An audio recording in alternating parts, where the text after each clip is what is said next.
Good evening, everybody. Welcome once again to Story Hour. I'm your host, Daniel Marcus. My unparalleled co-host is Laura Blackwell. And I hope that you're all healthy and safe and taking care of yourselves and your loved ones in what possibly are the waning months of the pandemic, possibly not. No one knows. But I started Story Hour at the very beginning of this mess. And we're all kind of in lockdown, and what I wanted was just a space where my writer friends and I could come and share our work with each other. I envisioned something kind of small and cozy, and it has just blossomed and grown so far beyond that, and continues to surprise both Laura and myself at how consistently great it is, and just the quality of the folks that join us. So the way this works is we turn to an ancient and time-honored form of entertainment, which is folks sitting around the fire telling each other lies. So that's what we do here. We have two authors, about 30 minutes apiece, and doing exactly that, sharing their work. So tonight we are very happy to have Laurence Raphael Brothers and Randee Dawn, both of whom are repeat visitors to Story Hour. So welcome back to both of you. Thank you so much for joining us once again. It's our custom to ask authors to indicate a worthy cause for us to call your attention to. If you're fortunate enough to be in a position to help, to do that. Otherwise, just be aware that if you're motivated, spread the word. So Laurence is reading tonight for the Union of Concerned Scientists, one of my favorite organizations, www.ucsusa.org. UCS is a national nonprofit organization founded more than 50 years ago by scientists and students at MIT. And their mission is to use rigorous, independent science to solve our planet's most pressing problems. Joining with people across the country, they combine technical analysis and effective advocacy to create innovative, practical solutions for a healthy, safe, and sustainable future. Randee is reading tonight for the New York Abortion Access Fund. That is www.nyaaf.org. The New York Abortion Access Fund supports anyone who is unable to pay fully for an abortion and is living or traveling to New York State by providing financial assistance and connections to other resources. The NYAAF believes that every person should be able to determine their own reproductive destiny and have access to the resources, the rights, and respect to be able to do so.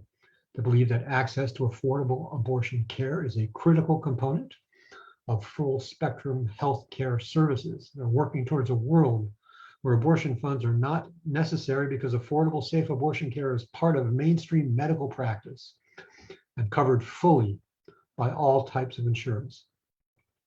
So both of them are terrific causes. We're going to start this evening with Randee. Randee Dawn is a Brooklyn-based entertainment journalist who scribbles about the glam world of entertainment by the day, then spends her nights crafting wild worlds of fiction.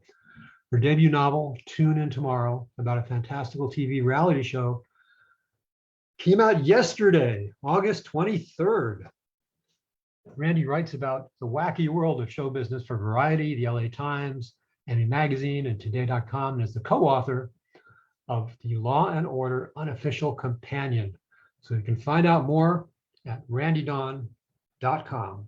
Randee, take it away. Hi, everybody. So yes, quick note on that. I may have sent a mistype. It's the Law and Order SVU Unofficial Companion. Just to make sure we're all clear there. I had nothing to do with the other one. So yeah, I'm here to read two short stories tonight. I am not reading from Tune In Tomorrow, but this is my book that just came out yesterday about the reality show run by fantastical creatures but starring humans. It is wacky and fun and has lots of puns and jokes and slapstick and all that kind of stuff. So I hope that you will. Thank you. I'm very happy with this cover.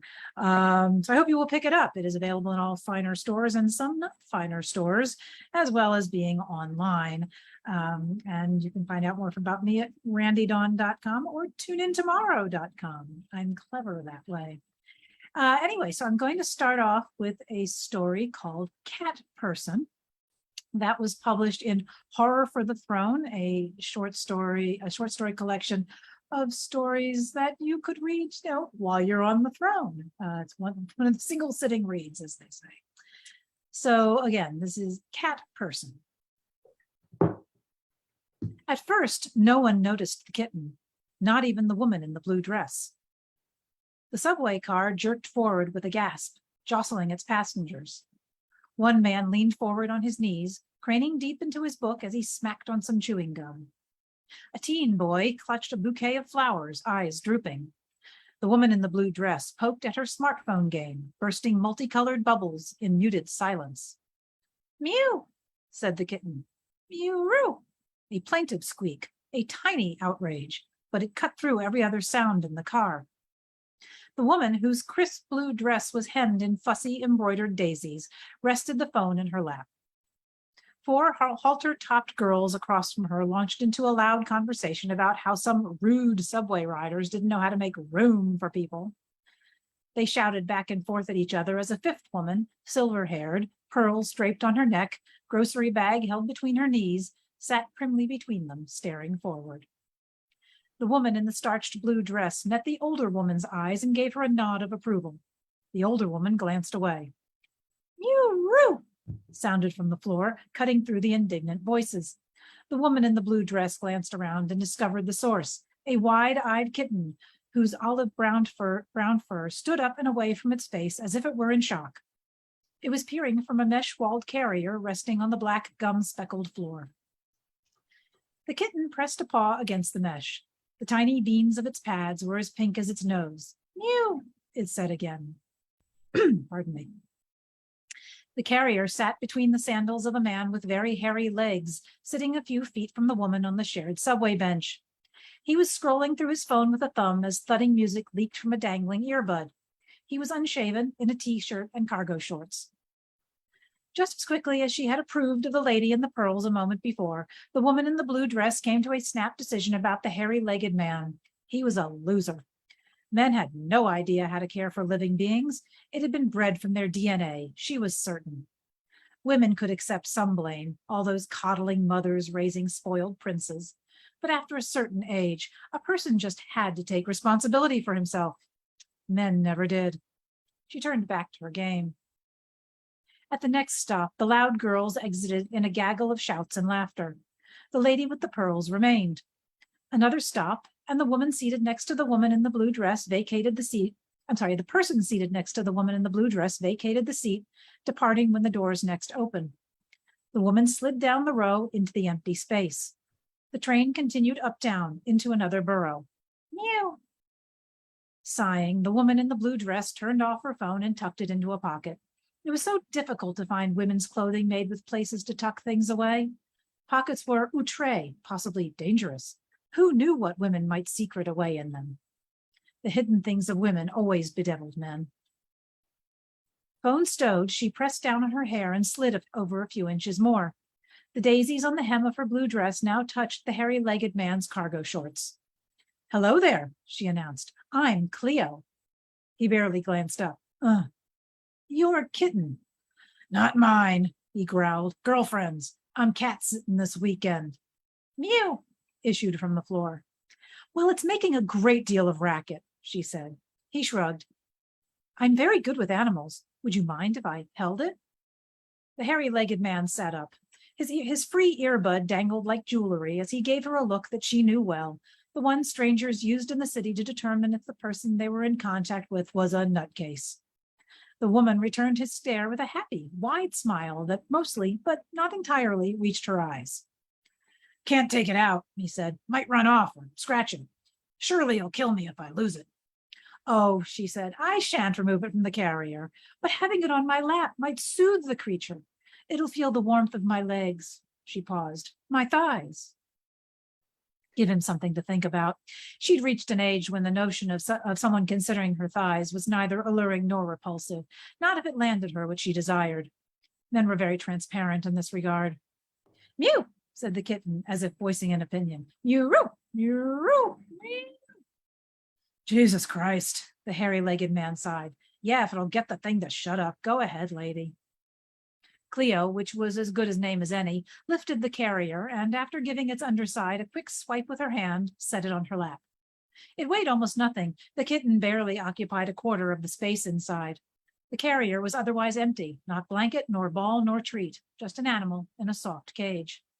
Hello, my darling, she cooed softly, pressing one nail against the mesh. She thought of living things trapped in soft cages, ignored by men. Is this better? The kitten lifted a wee paw, then settled back to wash itself. Soon enough, it had curled up and was making soft noises that only Cleo could hear. The man returned to his phone as the stops slid by. In a few minutes, when another passenger came on, Cleo moved back down the row to allow him room. When a second joined the bench, she moved again to the end. Soon there were 3 people between her and the hairy-legged man, who was fully occupied with his phone. At last, a new passenger came on and held the bar suspended above Cleo's seat. She peered into the mesh top of the carrier and melted slightly. Ooh, she cooed. That is the most darling thing ever. How old is she? 8 weeks, said Cleo crisply. And what's her name? You know, I haven't fully decided, said Cleo, meeting the gaze of the lady in the pearls across the car. What do you think is a good name? Tom, said the dark-haired man sitting next to Cleo. He had on a crisp white shirt and tie and carried his jacket over one arm across his knees. The shirt was not tight, but it fitted well enough to reveal an outstanding set of biceps that framed a pleasant, broad chest. Always called my cats Tom. But it's a girl, the standing woman argued. Thomasina is a good name, said Cleo. The standing woman and the sitting man smiled at Cleo, then at each other. She is kind of cute, said the man. You just get her? Yes, said Cleo. I am bringing her home. I have a special room set aside for her with a large burlap scratching post, and I purchased a laser pointer and this funny rod with a feather on it. I'm also farming a small patch of catnip that will keep her high as a kite. The man chuckled, and the woman laughed too. Happy, finished Cleo. I recently lost my husband. She raised a finger to one eye, and having something to cuddle again does my heart good. Is she a rescue? Asked the woman holding the bar. Cleo nodded. She has a terribly dramatic story, you know. Nearly drowned. She was bundled into a sack with her brothers and sisters and tossed into the river. The rescue society said her siblings protected her from the water, and while they drowned, she came out still breathing. Another 3 or 4 riders had gravitated in Cleo's direction as she spoke, listening in. Only the hairy-legged man was oblivious, lost to the music coming from his reinserted earbuds. You may have read the headlines about this, said Cleo, and 2 or 3 of the onlookers began nodding. Yeah, said the man with the excellent biceps. The Today Show or something. Pretty sure I saw that. I was thinking I should go down and adopt one of the little guys. If I'd have known, I would have, said the standing woman, now also dabbing at tears. Thank you for doing it, ma'am. Cleo chuckled behind her hand. All the thanks I need are right here in my lap. A soft sigh escaped several passengers. The loudspeaker announced that they were pulling into the next station momentarily, and the hairy man pulled out his earbuds, wrapping them around his phone. He glanced around and a smile of relief crossed his face. Hey, he said, gesturing at Cleo. I'll take her now. Cleo stared up at him and cocked her head. Excuse me? The train slowed. Come on, lady, give her over. This is my stop. Cleo gently curled her arms around the mesh case. What are you on about? Biceps glanced up. Lady, you know this guy? I suppose he's been on the train with me for some time, but she paused. Absolutely not. Buzz off, said the seated man and folded his arms, which bulged forward appreciatively. That's my effing cat, said the hairy-legged man. She took it from me. That's not what I saw, said the woman. She's been taking care of this cat the whole time I've been on the train. The lady in the pearls, who was still sitting as primly as ever, coughed into her fist. No one noticed except Cleo. The spectators formed a wall against the hairy-legged man. The train rolled into the station and paused before shuddering to a stop. The hairy-legged man lunged forward to grab the case. Help! Cleo called. He's stealing Thomasina! The wall of spectators surged as the case entered into a brief tug-of-war between Cleo and the hairy-legged man. Then the subway doors opened and the seated man tossed aside his jacket, landing a gut punch on the hairy-legged man, who doubled over and released the bag. Cleo scampered to the doors, which were standing open. She looked back once at the lady in the pearls. The lady was smiling. She gave Cleo a nod. Cleo darted out onto the platform just as the doors closed behind her. As the train pulled from the station, she spied a scuffle erupting in the car between Biceps and hairy legs. "Mew," said the kitten. Cleo dabbed at her throat with a handkerchief she kept in one pocket. Her mind was airy and she felt as if she were floating. It had been so thrilling just then. Thrilling indeed. Far superior to the time she'd walked off with a tourist's bag of souvenirs, and even more stimulating than the moment she'd casually carried away a man's electric guitar, which, as she discovered later with a frisson of delight, had included his notebook of songs tucked inside the case. This event ranked so much higher on her list. There had been an altercation, not just a silent slipping away. People had been involved. She glanced at the kitten. It was a living thing. Living things always got people's attention, made them care deeply. Perhaps next time she would think bigger. She knew how it felt to be the tossed aside, unloved object. It energized her to realize she could do the abandoning if she chose. The woman in the blue dress with the fussy embroidered daisies held up the kitten in its mesh case and gave it a half grin. It wasn't so much that she needed things. She just needed to have them, briefly, to have taken them without permission. And once she had them, the spell broke. A subway car heading downtown was pulling in across the platform. It was her line. It would take her back to her own stop, which she'd missed several miles back. Carrying the mesh case to a nearby trash can, she turned it sideways and tossed the entire thing down the wide silver opening. A small child, holding the hand of a distracted parent, stared at her with a finger in his mouth, drool running down his chin. Yes, she thought, I will think bigger in the future. Kitty, said the child, speaking around the finger. Incorrect, she reprimanded him. I am a woman. I dislike cats intensely. Kitty, repeated the child, pointing at the can. Quiet, Reginald, said the boy's mother. You'll make us miss our train. The woman leapt into the waiting subway car with the grace of a predatory animal. The mother dragged her child inside just behind her as the doors bonged, then slid closed. Finding a seat, the woman in the fussy embroidered blue dress pulled out her phone again, briefly casting an eye toward Reginald before returning to her game. She had many more colored bubbles to burst. Thank you. So there's that was cat person. You may all need a moment to recover. I understand. I've heard reactions to the story before. So as I believe I still have enough time to go into my next story, which is not quite as dark, but it still has its darker moments. Also, the title of the story is called Ghost Balls, a love story and a recipe with nuts.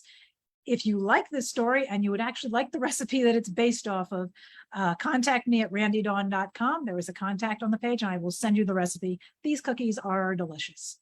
But the story for now. Ghost Balls, a love story and a recipe with nuts. Francis nearly made it out alive. Alas, walk-in freezers are notoriously bad at preserving living meat. Signore Antonioni, owner of the legendary Italian bistro Antonioni's, had a peculiar belief about his restaurant food stocks, namely that if it could be frozen, it should be frozen. He bought pounds of premium product from pork chops to pancetta, and all of it went into storage in the deep freeze. Prep cook Francis had but one item he wanted to purloin, though, Antonioni's prime pecans. Grown by methods known only to the Antonioni family for generations, though some said the family's proximity to the local nuclear waste dump was a factor. The restaurateur grew nuts the size of a man's thumb, and he was a proud papa to each and every one. People consumed his pecan-strewn dishes and left positively glowing. Freezing them seemed dubious, but Francis didn't care if Antonioni was right or if he was nuts. It was Francis' 3rd anniversary with darling Emmeline, and he was going to make her favorite chopped pecan cookies, which they both jokingly called ghost balls, thanks to the powdered sugar that coated them, with only the very best nuts, come hell or high water. Unfortunately, what came was hell and frozen water. Having sneaked into the restaurant after closing hours, Francis jerked open the walk-in freezer and strode inside. He'd barely laid his hand on a pouch of the precious pecans, perched directly next to pork chops in Signor Antonioni's alphabetized system, when the freezer door slammed shut on him. The light cut out because deceased meats and cooled nuts do not need to see in the dark. Still clutching the purloined pecan pouch in one hand, Francis scrabbled for his phone, but there was no signal. Next, he launched himself at the door, pounding until he could barely feel his hands. He grabbed some pork chops to hammer away in his stead. No one came. Signor Antonioni's closed at midnight, and Francis had entered the freezer at 12:11, having left his adoring Emmeline snoozing away in the tiny flat they shared. Alone and desperate, Francis did what he could. He stomped up and down the freezer, refusing to give in to the cold, insisting he could survive until the bakers arrived at dawn to make the bread. They would find him then. All he had to do was think of sweet Emmeline, her curly dark locks splayed out on the pillow. Every time he thought of her, he typed out another text message of love, sharing his plans for their anniversary. But without a signal, they couldn't be sent. They remained drafts, stored up and ready for delivery, as frozen as the meats around them. Around 4, Francis faltered. It was a miracle he hadn't frozen already. He knew he wasn't doing well. After the first hour, he'd lost sensation in his toes, then his ears, then the tip of his nose. His fingers went last, since he'd been keeping them warm and ready to text beneath his armpits.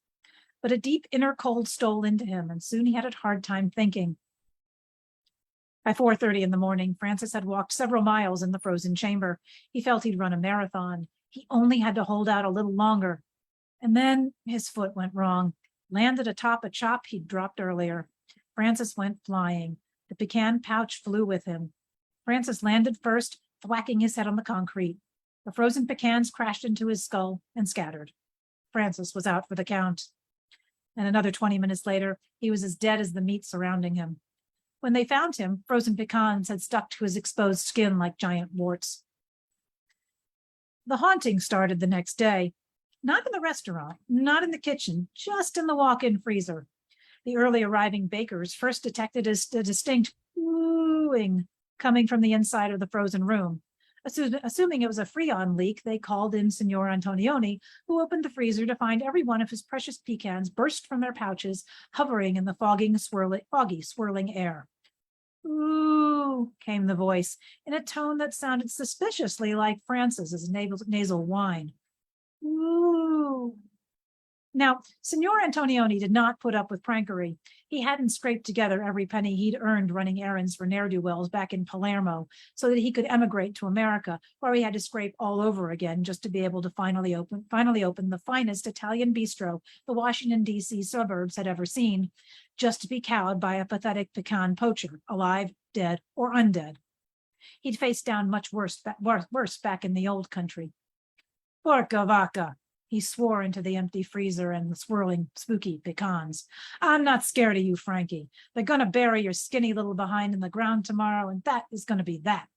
So tell me what you want or find another restaurant to haunt. I got pasta to make." The swirling fog inside the freezer did a little dance, then coalesced into a vague approximation of the late Francis's shape, skinny, spike-haired, and slightly hunched over. Behind Signor Antonioni, the bakers crossed themselves and fled. "Ooh," said the Francis fog. "Ooh." "You're repeating yourself, Frankie," said the pissed-off owner. "Spit it out. What do you want already?" Pecan projectiles pinged from the freezer, bouncing off Signor Antonioni's chest. "Eee," ghosted Francis. "Line. You want I should give her a bag of nuts?" "Ooh." "Che palle," Signor Antonioni swore again. "And you'd go to haunt somewhere else if I take care of this?" "Ooh." Signor Antonioni was as good as his word. Following Francis's funeral, he delivered a whole box of the precious pecans to Emmeline's front door. "Frankie wanted you to have these," he said, "and I'm not going to make anything but poltergeisted pecans, so go nuts, lady. Also, my condolences." And he was gone. Emmeline, despite her grief, smiled. Earlier that morning, Francis's text messages had finally arrived on her phone, and everyone insisted how much he loved her, except for one. That one said simply, "Pulverize the pecans before putting them in the cookies." That afternoon, Emmeline set about making Francis's favorite cookies using the phenomenal pecans donated from his former boss. They were rich and sweet and beautiful and made perfectly round powdered sugar-coated balls. She stored them in a tall jar directly next to her bed for midnight snacking. And from then on, every time she prepared the recipe, she imagined she could hear her lost love calling to her in his nasal voice. Ooh, ooh, ee, line. But she had to open the freezer to hear him clearly. Thank you guys very much. That was, again, the Ghost Ball story. There is a recipe that goes with this. This originally came from my dear friend Julia, and I'm happy to share it with you all. Thanks so much for listening. Those were both delightful. Thank you so much. Thank you very much. So it's our custom here at Story Hour to just pause a moment and let the work sort of ring for a moment or two. So we're going to do that before we go on to the next part of the program. Cool.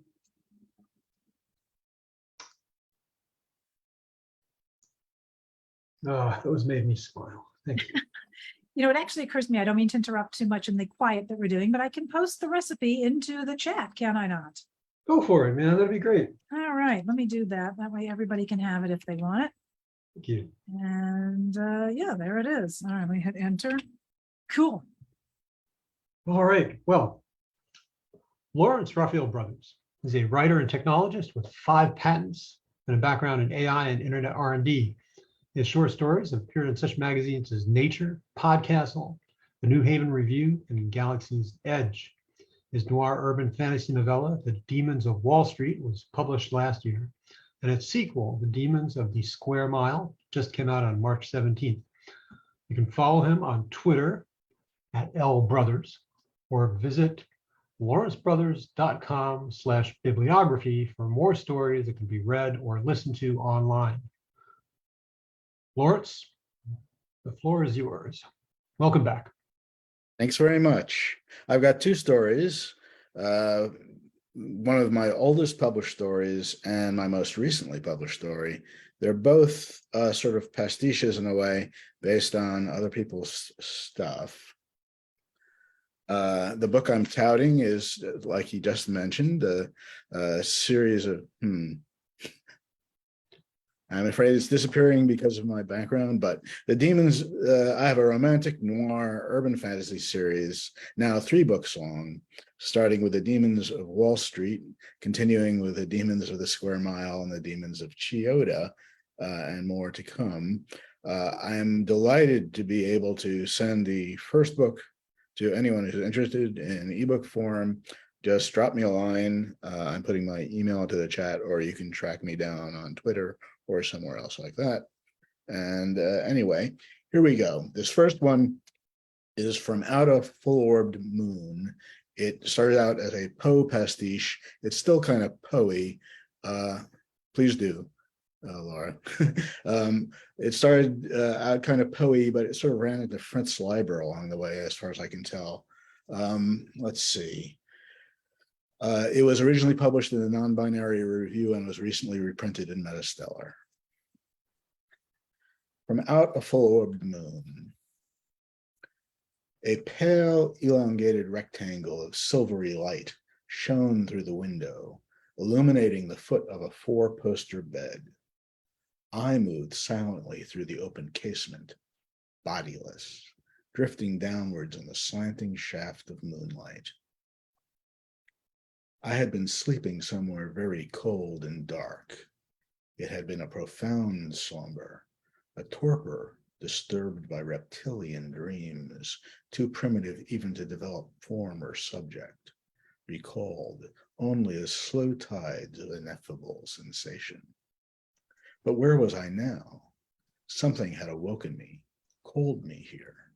Of that I was certain, but that was all I knew. As I floated toward the bed, I felt myself to be an animalculum, a tiny mote of a creature dwarfed by the vast scale of the room. The illuminated portion of the mattress ranged for leagues before me, a cream-colored satin sheet shining in the moonlight like something geological. The folds and ridges in the fabric were soft-edged mountains seen from a balloonist's aerial vantage. The rectangle of moonlight expanded, gradually revealing new vistas as it stretched across the bed. After a time, I saw that the satin sheet covered the lower portion of a woman's sleeping body, the edge of the sheet a terminator line drawn across the small of her back. The moonlight crept gently up the smooth, dark skin of the woman's torso, and at last I was able to see the sleeper in her entirety. The woman was interesting, but more compelling still was a small night table by the head of the bed, upon which rested an unlabeled bottle of what could only be whiskey. The bottle was open and half full, and even though I knew I wouldn't be able to touch the bottle, nevertheless I ached for a sip of the stuff. I felt the urge to cork the bottle to prevent the precious spirits within from escaping, but I knew there was nothing I could do about that either. I turned my attention back to the sleeping woman. She was 3/4 prone, her head tucked into the pillow and covered by such luxuriant waves of jet black hair that I couldn't make out most of her face at all, just the lines of her jaw, the corner of her mouth, and the base of one ear. I could see the dimple of a piercing in the lobe. A single thread of silver hair was woven into her black locks, and it shone like a distant river in the moonlight. A fine silver chain around her neck, but I couldn't tell what sort of pendant or locket she might be wearing as her breast was turned to the mattress. One of her bare arms was wrapped around the pillow, and the other was down by her side atop the sheet. The woman's body moved slowly, almost imperceptibly with her breathing. I had the sense that each glacial exhalation required a geological age to transpire, but I felt no impatience. Indeed, the scene filled me with a quiet calmness, almost a feeling of holiness, as if I was privileged to be present for some sort of sacred observance or ritual. As I hovered there, a mere mote of consciousness suspended in a shaft of moonlight, I heard the soft melodic chime of a clock. I heard a sound. When was the last time I'd heard anything at all? I couldn't remember, but still I knew that I had dreamed in silence for ages. The chime drew my attention. I had no need to turn a physical head to see in any direction, but even so, I felt myself gazing across the room at a columnar pedestal on which an intricate ormolu clock was set. Some constraint in my vision had just been lifted, as now I could see the room at large, dark compared to the moonlit expanse of the four-poster, but visible nonetheless.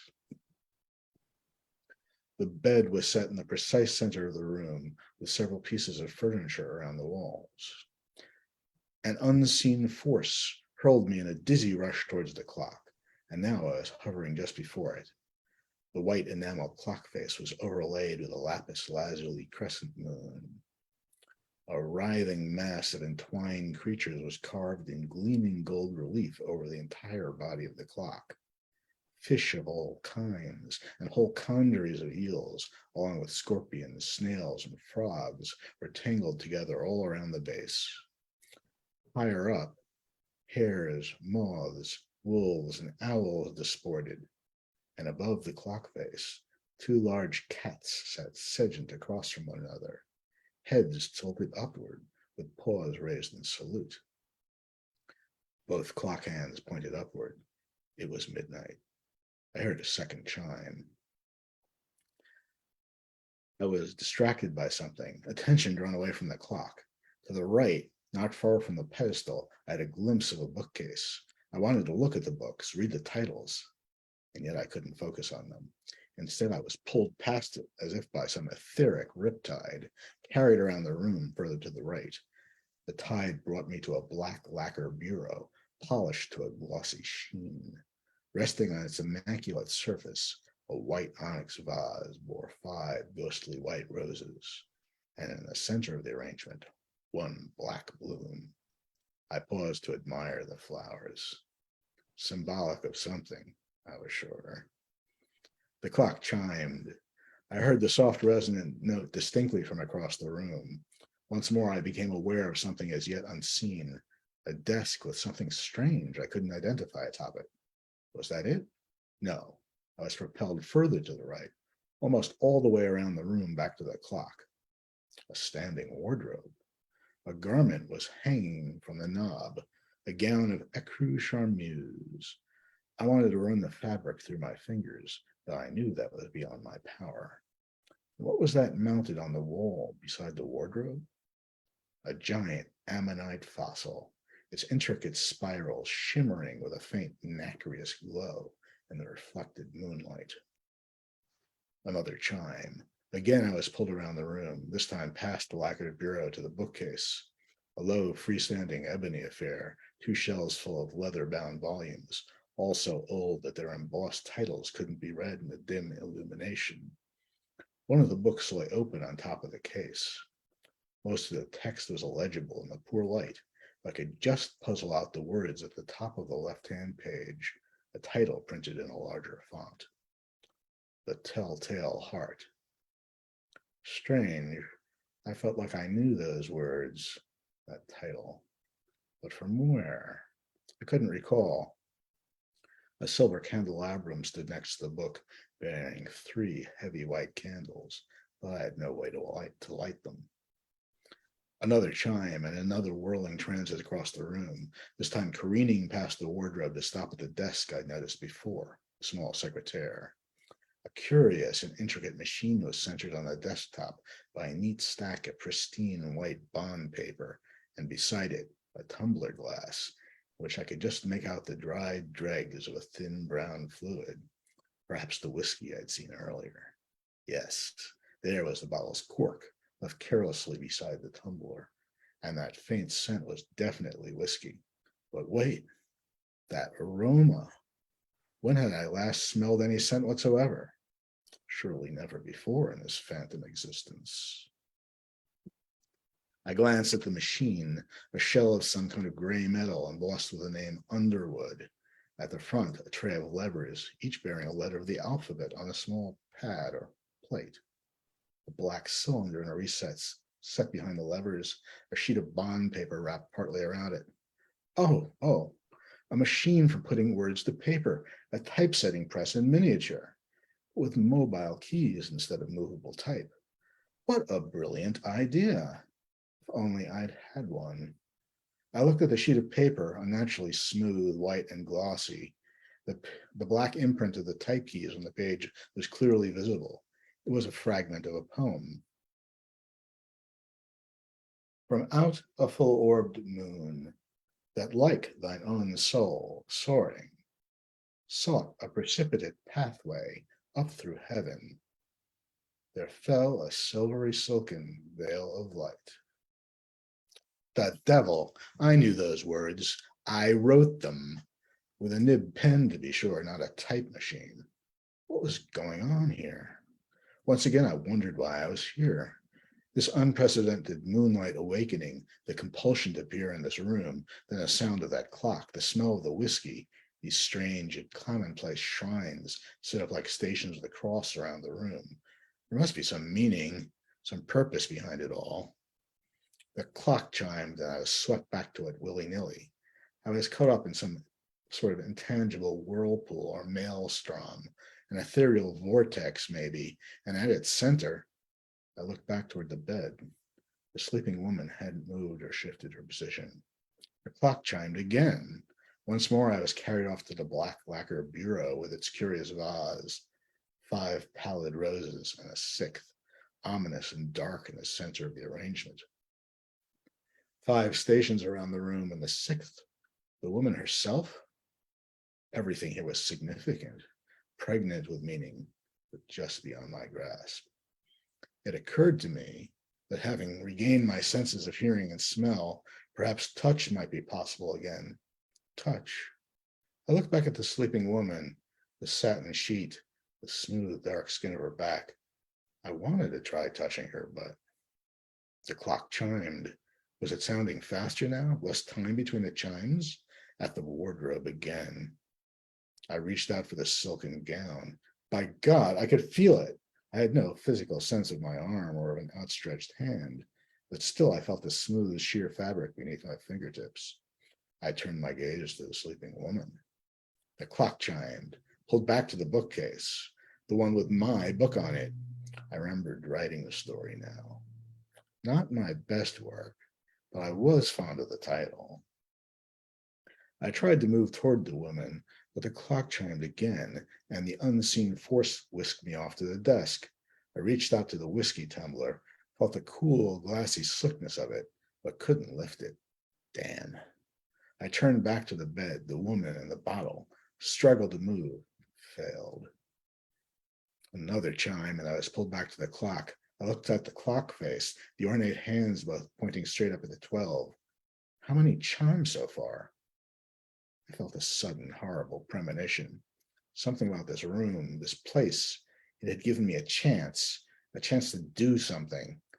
But after that 12th chime, it would be over. I'd be back asleep somewhere, deep in the darkness, and the chance might never come again. How many chimes was it now? The 10th? No, the 11th. I had to act. With a vast effort of will, I fought against the compulsion, pulling me off to what I feared would be the final station, the black lacquer bureau with its strange bouquet. I thought to focus on the woman, but I was distracted by the whiskey bottle beside her head. I wanted that more than anything else in the world right now. It seemed so unfair to be called out of a deathly sleep into this strange place, not allowed even to take a single drink. I imagined I had a body, imagined raising my hand, imagined taking a step, then another, coming closer, forcing my way forward. But it seemed my way was blocked. The final chime, I felt myself paralyzed, anguished. I had to break through to the bottle. I'd been right there earlier before the chime started, but had disdained even to try to touch it, thinking it was impossible. But now I was desperate. And as the reverberation of that final chime faded, I broke through the resistance, rushed toward the goal. I felt a dying surge of energy propelling me, and I knew I only had moments, mere seconds before I would be pulled away from her, drawn back into darkness, into slumber, into death. Oh, the scent of the whiskey. No mere dregs, an entire pint of the stuff. The heady bouquet was all around me.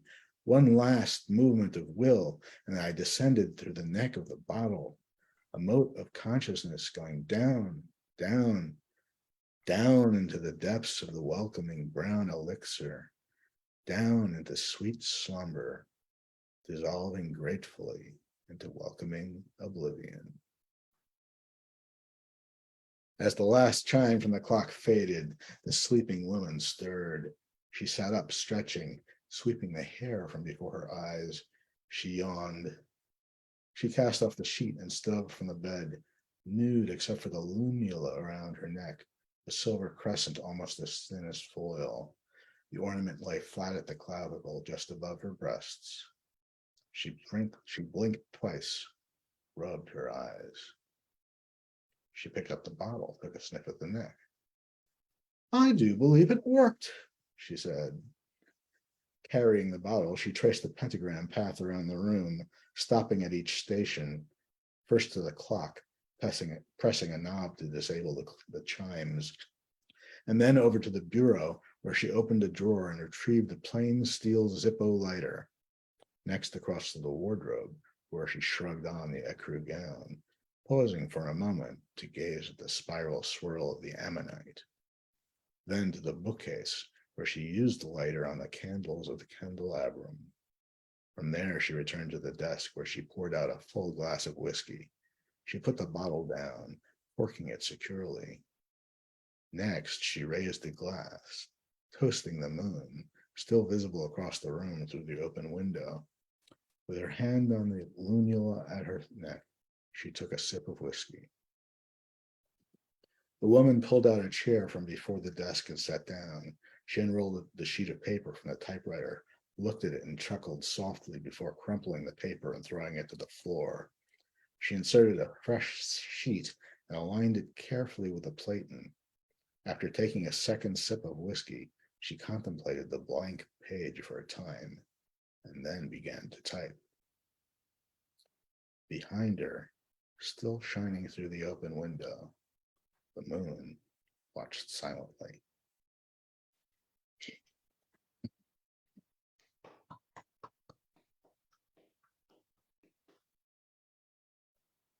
All right.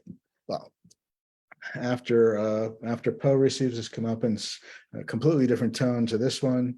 This is The Piper at the Gates of Night. It was just published in the first issue of Space Fantasy magazine. And the title comes from the famous chapter, the famously strange chapter of The Wind in the Willows, called The Piper at the Gates of Dawn. Here we go.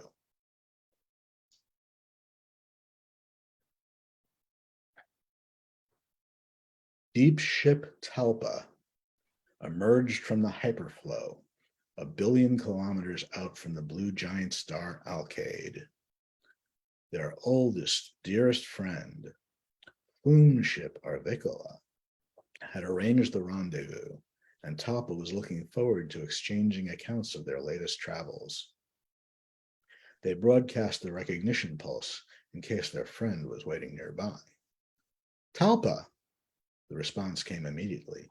Arvicola must already be in the system. I was hoping you'd show up early. The deep ship detected their friend first on gravitic sensors as a distant blip, then on optics as a shining silver vessel, like a darting glint of light, closing fast. You remember Satyr? Arvicola asked. Our friend Flume ship Lustra's scion. Of course, said Talpa. Charming little vessel. They've gone missing. Lustra's terribly upset. Satyr should have returned weeks ago. Talpa was aghast. Oh, that's a long time for a ship child to be on their own. I'm worried too. I know it's an imposition, but... My dear Arvicola, say no more. We must begin the search at once. Thank you, my friend. I must admit, I was uneasy about the prospect of searching alone, but with you, well, I feel quite a bit safer. Think nothing of it, said Talpa. But where should we begin the search? I was thinking the Porta Noctis Abyss. I know it's a long shot in the vastness of the galaxy, but I have the strangest feeling Satyr might be there. Porta Noctis lay between the galaxies Orion and Sagittarius arms, a gloomy region with only a few scattered stars. Now the deep ship understood why Arvicola had been so anxious. Such places felt wild and dangerous, even to Talpa. They couldn't help imagining threats lurking just beyond sensor range. Pirate squadrons, uncharted collapsars, space monsters. But worse still was the thought of little Satyr, lost or stranded somewhere. The two ships set off at once. At first, Arvicola swam so strongly through the hyperflow that Talpa couldn't keep up. The deep ship had to ask their friend to slow down, which of course Arvicola did, ashamed, but soon the Flume ship rushed onward again. It wasn't long before they entered the vast and lonely Gulf of Porta Noctis. Unable to match Arvicola's pace, Talpa labored heavily along behind them. Searching seemed quite hopeless now in this dark, desolate space. Do you hear that, Talpa? Talpa started out of their miserable reverie. Arvicola was far ahead now, a mere blip, almost at the limits of sensor range. No, what? It's music, I think. Well, I can't hear it. What band is it on? I can't really say, but I'm homing on it. Come on. Arvicola set off on a new vector. Wait for me, Talpa called, but their friend wasn't listening. Arvicola raced toward a nearby dark nebula at their maximum acceleration, and presently they vanished into the billowing clouds. Talpa slowed as they approached. That wasn't how a nebula was supposed to look close up. one usually only get the impression of clouds from far off.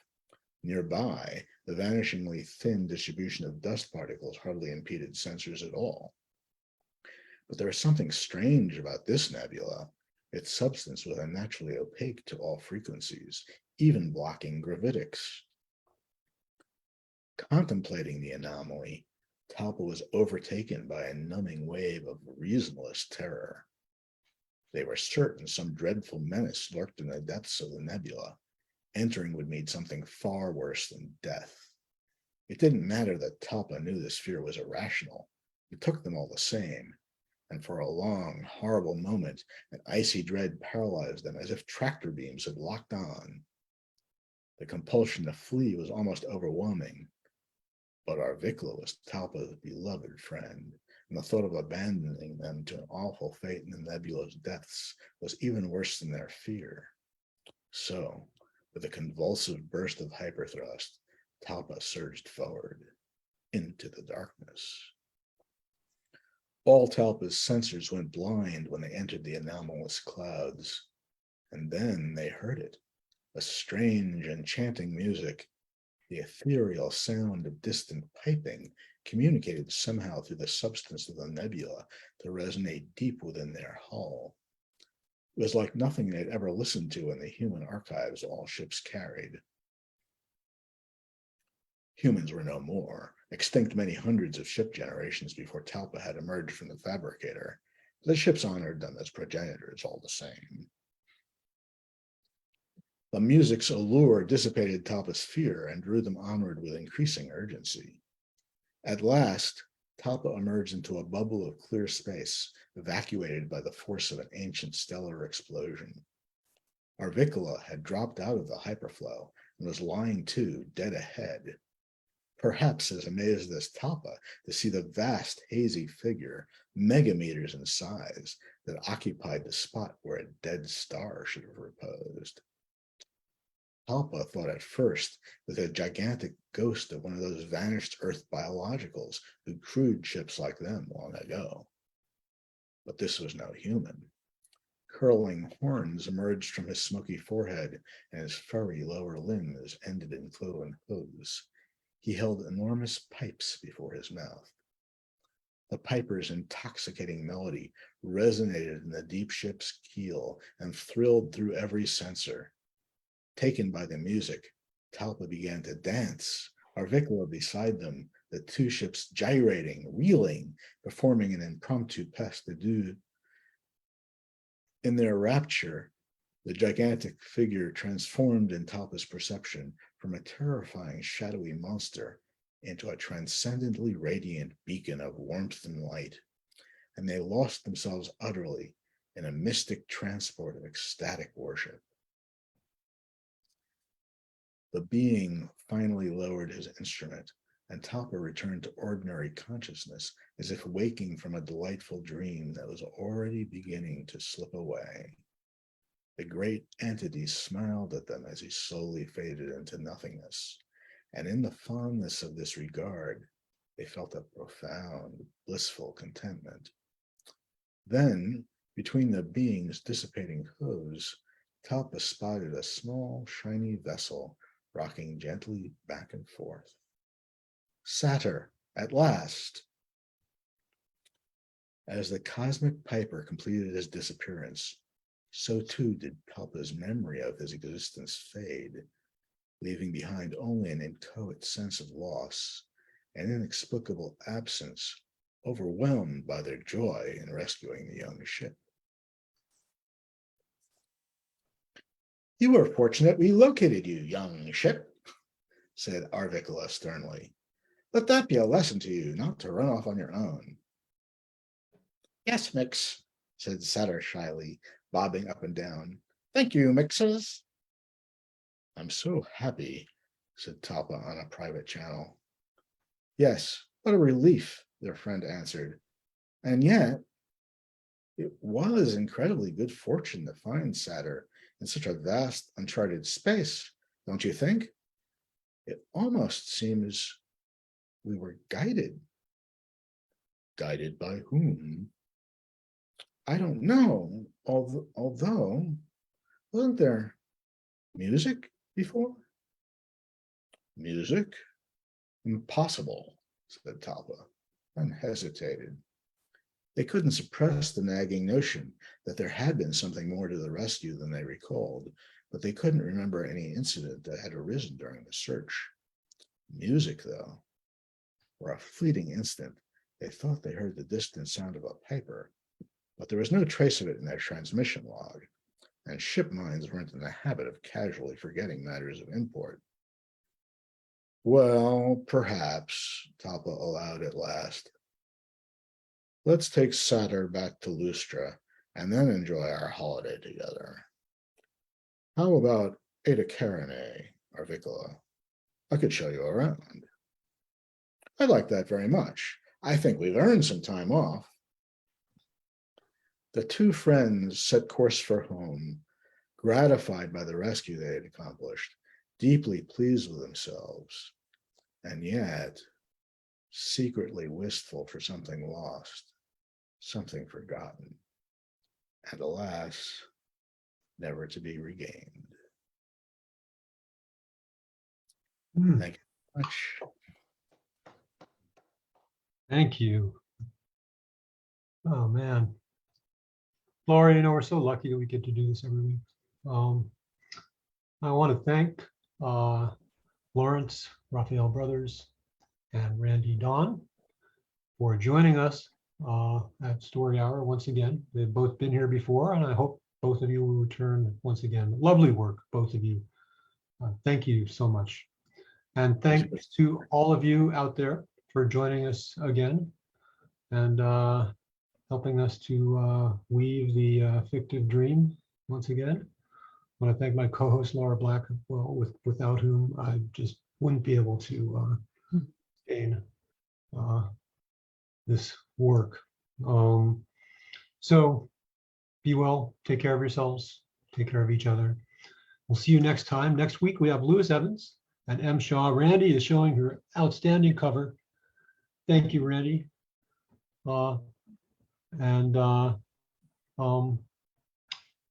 We will see you next time. Good night, everybody. Bye. Bye.